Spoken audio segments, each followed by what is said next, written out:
मुंडे साहेब जसा बांग पाडतो तसा तुम्ही आकांक्षा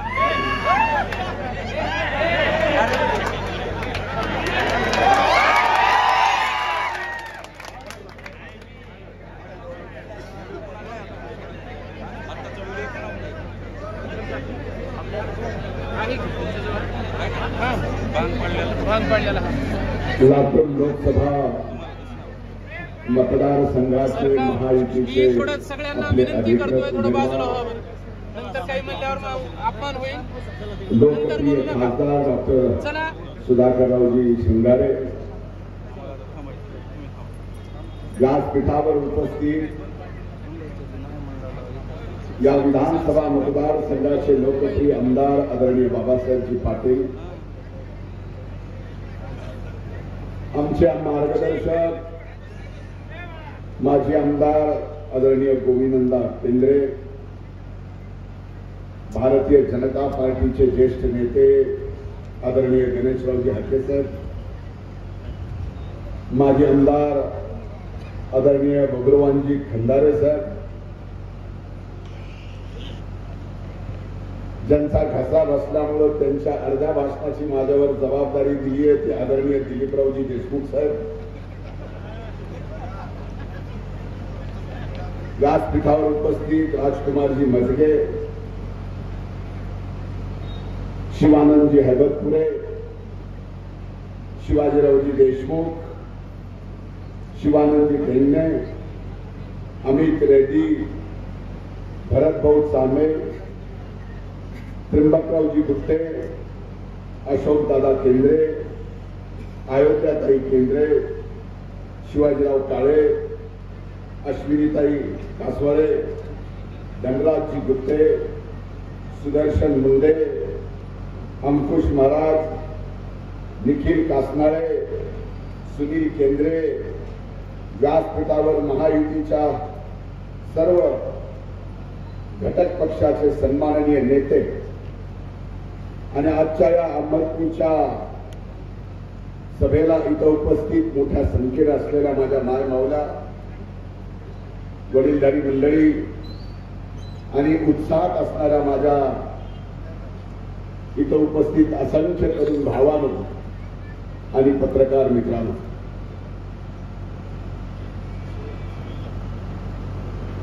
बरं आहे मला एक जणांनी सांगितलं की स्वर्गीय मुंडे साहेबांसारखा तू पण भांग पाडून दाखव.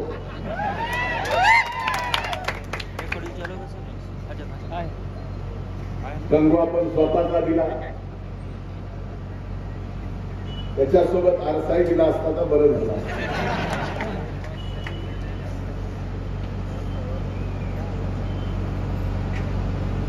आजच्या या लोकसभेच्या निवडणुकीचा शेवटचा प्रचाराचा दिवस आणि शेवटच्या दिवशी ही अहमदपूरची अभूतपूर्व सभा. सुधाकरराव साहेब, आज तुमचा वाढदिवस,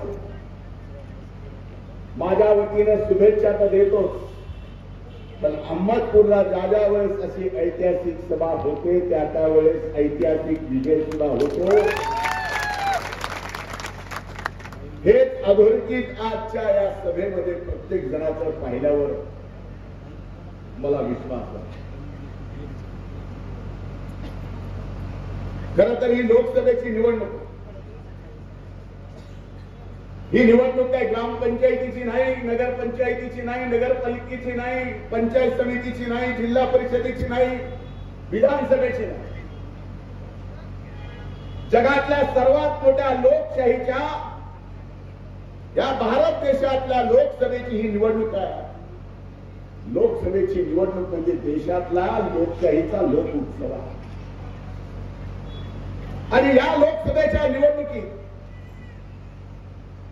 या देशातील या लातूरची मायबाप जनतेने हा देश खऱ्या अर्थानं पुण्याच्या ताब्यात द्यायचा, त्याच्यासाठी मतदान करण्याची ही निवडणूक. आणि देश ज्याच्या ताब्यात द्यायचा त्याच्या पाठीमागे आपण आपला खंबीर खासदार कोण असावा याच्यासाठी मतदान करण्याची ही निवडणूक. गेली 10 वर्ष या देशाचे प्रधानमंत्री आदरणीय नरेंद्रभाई मोदी आहेत. या 10 वर्षाच्या कालखंडामध्ये अनेक मान्यवरांनी मोदी साहेबांनी आणि केंद्र सरकारने केलेल्या कामाचा अभिमानानं लेखाजोखा आपल्या समोर मांडला. पण माझ्या दृष्टीने या देशाचा नागरिक म्हणून सर्वात अभिमानाची गोष्ट जर कुठली असेल जी या देशासाठी आदरणीय मोदी साहेबांनी केली ती या देशाची पत आणि प्रतिष्ठा जगात एवढी वाढवली की जर इतर देशातल्या कुठल्या मंत्र्यांनी आपल्या या भारत देशाबद्दल अवाक्षर जरी चुकीचं बोलला तर तिथल्या देशाच्या प्रधानमंत्र्याला त्या मंत्र्याचा राजीनामा घ्यावा लागतो. ही ताकद या देशात देशाची या जगात मोदी साहेबांनी. आज या ठिकाणी एकीकडं 14 वर्ष मोदी साहेब या देशात एक 2014ला त्यांनी प्रधानमंत्री पदाची जबाबदारी घेतली. त्याच्या अगोदर 8-9 महिने जगभरातल्या वर्तमानपत्रामध्ये एक बातमी चालू की येणाऱ्या काही दिवसात हा भारत देश दिवाळखोरीत निघणार. या भारताची आर्थिक परिस्थिती एवढी वाईट आहे की कुठल्याही क्षणी या भारताला दिवाळखोरीचा देश म्हणून घोषित करावा लागणार आहे.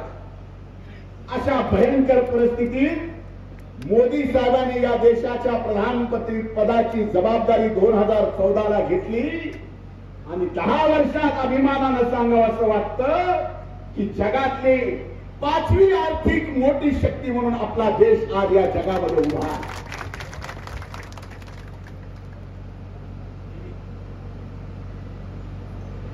आज एका ठिकाणी मोदी साहेब होतात आणि दुसरीकडे एनडी नावाच्या 33-35 पक्ष एकत्र येऊन फक्त मोदी साहेब या देशाचे प्रधानमंत्री होऊ नये याच्यासाठी वाटेलचा प्रयत्न करतात. रोज रात्री आयपीएलचा मॅच आपण बघतोय. मला इतर खेळाचं माहित नाही पण कुठल्याही खेळामध्ये जर संघ असला, कबड्डी असला, खो खो असला, क्रिकेट असला तर 2 संघाची बरोबरी क्रिकेटमध्ये 11 तिकडून 11 इकडून असते. या वेळेसची ही लोकसभेची निवडणूक या आयपीएलच्या क्रिकेटशी बरोबरीने विचार जर केला तर मोदी साहेब बॅटिंगला आहेत, फिल्डिंगला 33 प्लेअर आहेत. एक नाही 2 बॉलर बॉलिंग टाकायले. पण आपकी बार बाउंड्री के पार. कुणी कितीही प्रयत्न केला, कुणी कितीही प्रयत्न केला, कसल्याही प्रकारची टीका केली तर अनेक जण म्हणतात की आपको क्या मिला. जगाच्या पातळीवर देशाची इज्जत वाढली. या देशाचा नागरिक म्हणून त्याचा अभिमान तुम्हाला असायला नको. आपल्या मनावर हात ठेवा, आपल्या आपल्या कुलदेवताचं स्मरण करा. जर जगाची या पाठीवर आपल्या देशाची किंमत वाढली असेल तर या देशाचा नागरिक म्हणून ती किंमत माझीही वाढली आहे असं आपल्याला वाटतं का नाही वाटत. मग देशाची ज्यावेळेस एक देशाचा 10 वर्षामध्ये प्रधानमंत्री मोदी साहेबांसारखा आपल्याला मिळतो आणि संबंध देशाची परिस्थिती जगामध्ये बदलून दाखवतो. अरे विकास काय असतो या 10 वर्षात या देशातल्या मायबाप जनतेला कळाला. 70 वर्ष ज्यांनी सत्ता या देशात भोगली त्यांना मला प्रश्न विचारायचा, या इंडीच्या घटक पक्षाला मला विचारायचा, इथं जो नालायक पाटील हा प्रचार करतो आमच्या खासदारांच्या बाबतीमध्ये त्यालाही मला विचारायचा आणि लातूरच्या देशमुखांना सुद्धा मला विचारायचं की मोदी साहेबांनी या देशातल्या 140 कोटी जनतेपैकी 80 कोटी लोकांना मोफत राशन दिलं. हे तुमच्यापर्यंत राशन पोचलं का नाही? ज्याच्याकडे पोचतोय हात वर करावं. तुमच्या सगळ्याकडं मोफत राशन पोचत. या देशामधल्या आमच्या मानवल्या चुलीवर स्वयंपाक करतात. वृक्षाची तोडी होते. या मायबावल्याला मोफत उज्ज्वला योजनेमधून गॅस कनेक्शन देण्यात आले. आपल्यापैकी किती जणांना गॅस कनेक्शन मिळाले? हात वर करा बरं. आपल्या सगळ्याला मिळाले. अरे मोदी सरकार शेतकऱ्याच्या विरोधातलं सरकार आहे म्हणून तुम्ही सांगता. याच मोदी साहेबांनी शेतकऱ्याच्या खात्यावर आतापर्यंत 21 लाख कोटी रुपये शेतकऱ्याच्या खात्यावर वर्षाला 6,000 रुपये प्रमाणे दिले. आपल्यापैकी किती जणांना 6,000 रुपये मिळाले? हात वर करा. साहेबांनी बघितलं. प्रधानमंत्री आवास योजनेमधून जंगला घरकुल मिळाली. या घराच्या बाबतीत गोविंदांनी आपल्याला स्पष्टपणे सांगितलं की घराला घरकुल देणारे मोदी साहेब ज्याला कुणाला मिळालं त्या प्रधानमंत्री आवास योजनेमधून घर देताना मोदी साहेबांनी कुणाची जात पात धर्म बघितलं आणि आरोप केला जातो हे शेतकऱ्याच्या विरोधात आहे, हे जातीच्या विरोधात आहे, हे धर्माच्या विरोधात आहे. एवढंच नाही तर या काँग्रेसवाल्यांनी तर हत्या केली. ते म्हणले की अबकी बार अगर 400 पार मोदी साहेब गेले तर पहिलं काम काय करणार? ज्या परमपूजनीय डॉक्टर बाबासाहेब आंबेडकरांनी या जगातल्या सगळ्यात मोठ्या लोकशाहीला